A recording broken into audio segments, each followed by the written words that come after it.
Olá pessoal, tudo bem com vocês? Eu espero que sim, eu sou Daniela Mirora e esse é o canal Entre Páginas. E como vocês viram aí na capa do vídeo, a gente vai falar hoje de Dom Casmurro de Machado de Assis.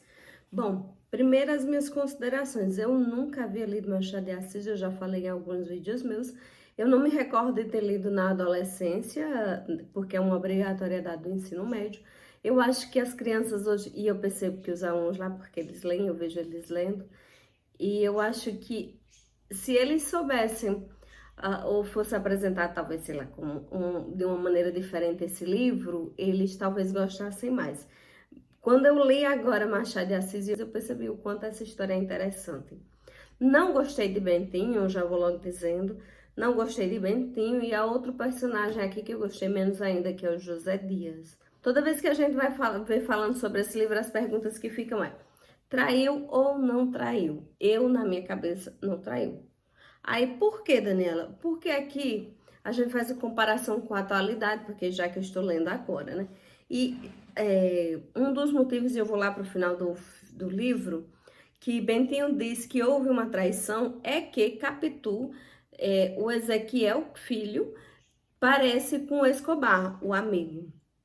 E aí ele fica usando esse argumento para dizer que o menino, que Capitu traiu ele, que o filho é do amigo.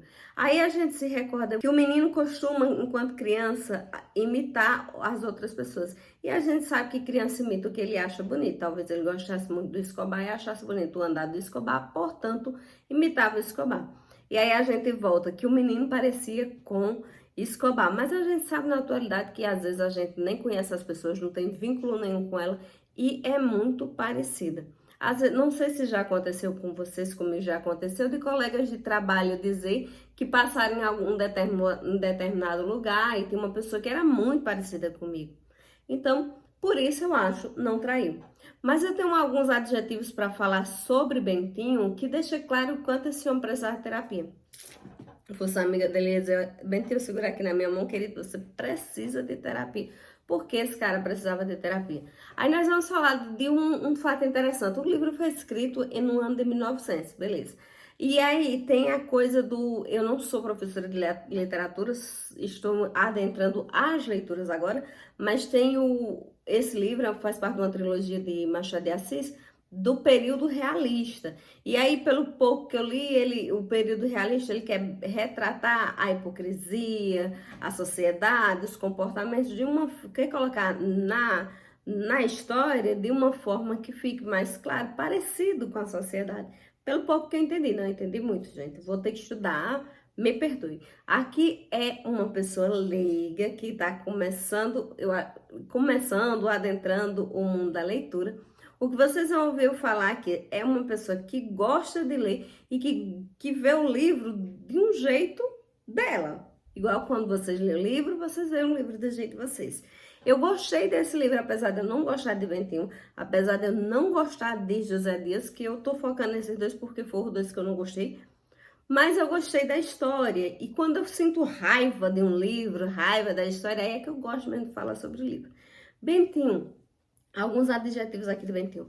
Bentinho é invejoso, é ciumento, desconfiado, hipócrita. E ainda eu vou lembrar de outros. Quando é que eu digo que... além do mais, é uma pessoa que desenha coisa na cabeça. Primeiro, ele tinha... Vamos começar por uns fatos interessantes.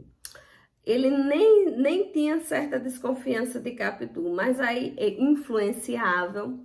José Dias vai e diz que Capitu tem os olhos do diabo e os olhos de uma cigana oblíqua e dissimulada. Até então, Bentinho nem tinha prestado atenção.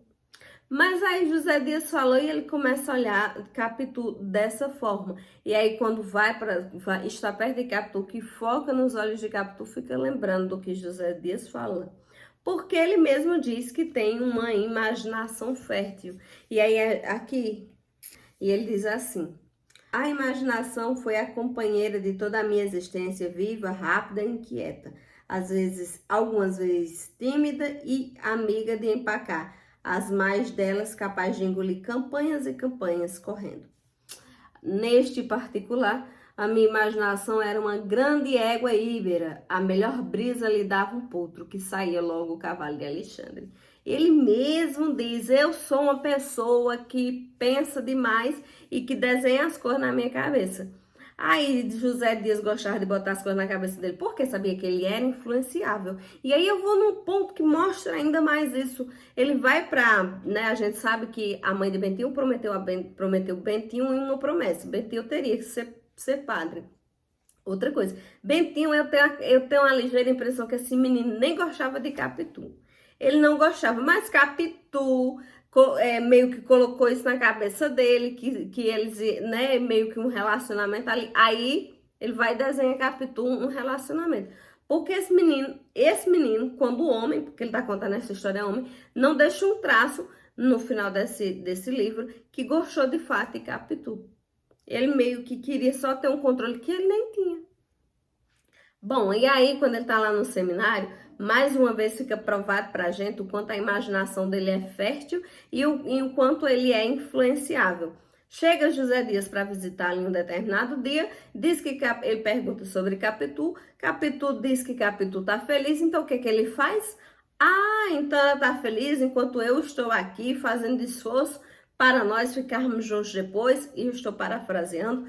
E aí eu vou descer aqui, aí começo imaginando saindo do seminário, descendo a ladeira, entrando lá na casa do Paulo e tirando satisfação com o Capitu. Enquanto na cabeça dele, porque José Dias falou, ela estava dando ousadia, parafraseando também, aos rapazes da ocasião. Então esse menino, para mim, ele é só um doido. Outro adjetivo, ele é doido. Bentinho, ele é doido. E eu digo mais, ele é invejoso e ele tem inveja da própria Capitu.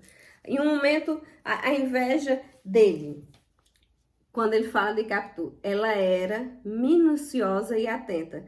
Capitu era Capitu, isto é, uma criatura muito particular, mais mulher do que eu era homem.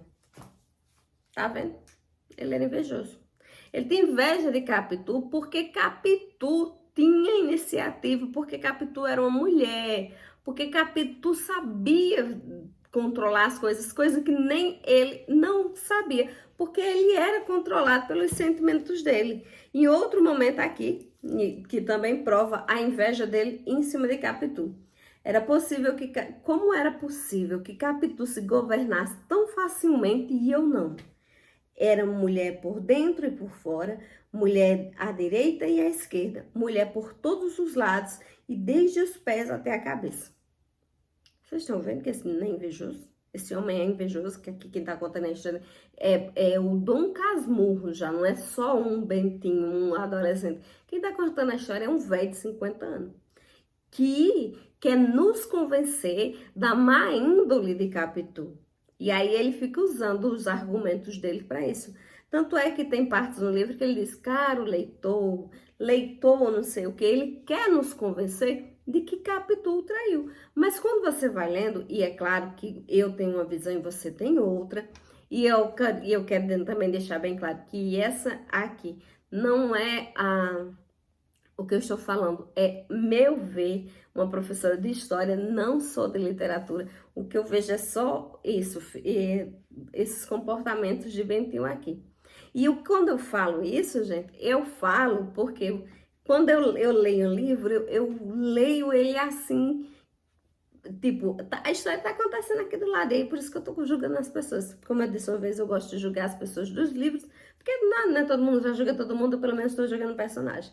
Bom, e aí eu vou para outro adjetivo de Bentinho, quando ele era ciumento. E aí nisso você já vê que é um relacionamento abusivo.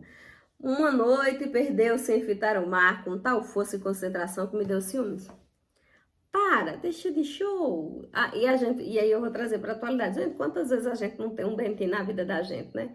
Graças a Deus eu não tenho, obrigada, meu Deus.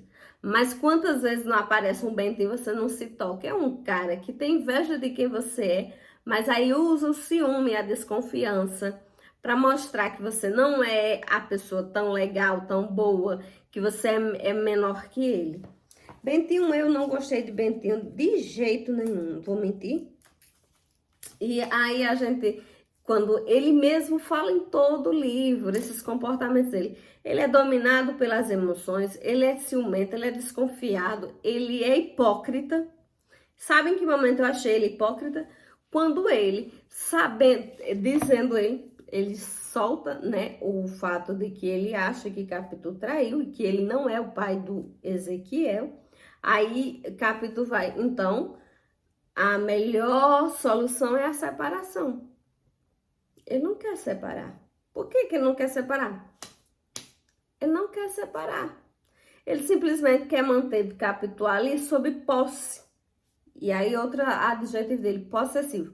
Ele só quer manter Capitu ali sob a posse dele, mas não perto dele. O que ele faz? Envia Capitu para a Suíça e deixa ela lá. Aí fica a boba mandando cartas, querendo vê-lo. E sabe o que ele faz? A hipocrisia está aí para mostrar para a sociedade que está num casamento ainda perfeito e que Capitu está lá para provavelmente custear os estudos do filho. Ele viaja uma vez por ano para ir lá na Suíça. Mas ele vai ver Capitu? Não. Mas quando ele retorna, ele dá notícias a todo mundo sobre a Capitu, como ela está bem. Quando ele sabe que ela faleceu, é porque o Ezequiel apareceu, coisa que ele nem queria. Mas quando o Ezequiel aparece a fisionomia do amigo dele, dizendo ele, que ninguém sabe, né? Porque do jeito que ele tem a imaginação dele fértil, pode ser que não, que simplesmente ele botou essa imaginação dele aí para trabalhar e estava vendo coisa onde não tinha. E eu ainda volto a dizer, na minha cabeça, olhando a história, Capitu não traiu esse homem. E aí, eu vou aqui, tenho uma frase que deixa muito claro o quanto ele era dominado pelas emoções. Eis aqui um que não fará grande carreira no mundo, por menos que as emoções o dominem. No final da vida, ele fica sozinho. O próprio Bentinho aqui declara que ele é dominado pelas emoções. E no finzinho da vida, sabe o que é que ele quer? Ele quer mostrar pra gente, que está além da história dele, de que ele foi traído e que ele é a vítima. Mas um adjetivo para ele é vitimista. Ele vai... os argumentos que ele usa durante o livro é esqueci agora a palavrinha. Os argumentos que ele usa todo durante esse livro é para justificar a palavra, para justificar o fato dele ser sozinho, dele estar ali sozinho, de Capitu estar não sei aonde. Por quê? Porque ele está ali sozinho, sem ninguém. A mãe faleceu, o tio faleceu, o agregado José Dias faleceu, Capitu lá na Suíça faleceu. Quando Ezequiel vem, ele custeia a viagem de Ezequiel para Ezequiel não ficar tão perto dele e agradece quando Ezequiel falece, não chega nem lá perto. Então, esta pessoa, este Bentinho, este Dom Casmurro, é uma pessoa que eu não queria perto na minha vida, se eu fosse eu. Ele é uma pessoa falsa, desconfiada, ciumenta, possessiva, hipócrita. Então, tudo isso eu tenho para dizer de Bentinho. Gente, eu não sei qual é a visão de vocês. Vocês já leram Dom Casmurro? Eu espero que vocês tenham lido. Diz aí o que foi que vocês acham. Eu fiquei muito empolgada para falar do livro e talvez eu tenha me excedido um pouquinho. Eu até peço desculpa. Mas aí eu vou fazer uma fofoca literária a vocês, não desdizendo, como diz o outro, que eu acredito. Lendo a história, eu ainda acredito que Capitu não traiu. Mas eu vou contar uma fofoca literária para vocês. José de Alencar, amigo de Machado de Assis, tem um filho que dizem as más línguas muito parecido com Machado de Assis.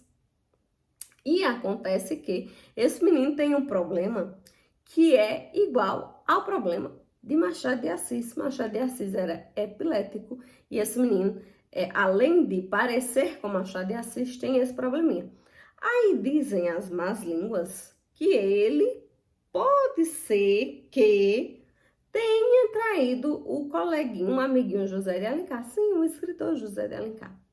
Não sou eu que estou dizendo, foram as más línguas que disseram.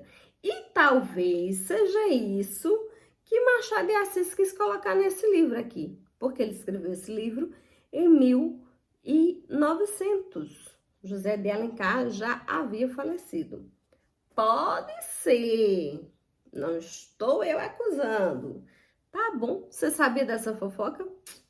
Diz aí nos comentários. Gente, bom, esse foi meu vídeo de hoje, eu espero que vocês tenham gostado. Se você ficar até aqui, você é o tipo de gente que eu gosto e aquece meu coração. Se você não for inscrito, se inscreve no meu canal, curte, compartilha, deixa aí um emoji. Você concorda comigo? Não concorda? Tá tudo bem, vamos falar sobre esse livro, porque parece que ele tem muito pano para manga. Um cheirinho de vocês.